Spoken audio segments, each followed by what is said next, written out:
नमस्ते साथीहरु, तपाईहरुलाई मैले आज फेसबुकमा ड्यासबोर्ड कसरी अन गर्ने भनेर म हजुरलाई सिकाउँदैछु। सर्वप्रथम पहिला आफ्नो फेसबुक खोल्नुस्। त्यसपछि यो माथि दिएको छ नि तीनटा डट, त्यसमा क्लिक गर्नुस्।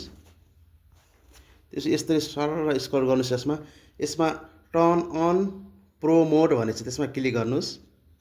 त्यसमा यो टर्न अन भन्नेमा क्लिक गर्नुस्।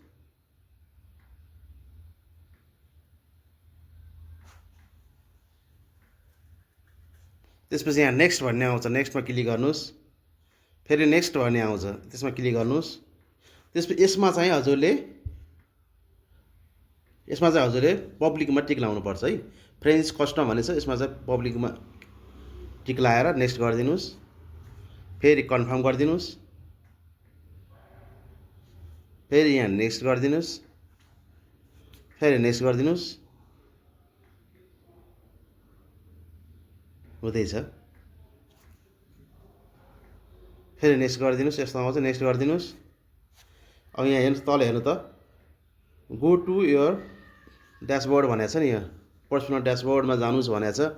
यस्तो यो फिनिस भन्ने आउँछ अप्सन, यसमा नेक्स्ट गरिदिनुस्। ल, तपाईँको यस्तो खुल्यो भने तपाईँको सुरु भयो। अब तपाईँहरूले यहाँबाट काम गर्दा हुन्छ। हस् त, धन्यवाद।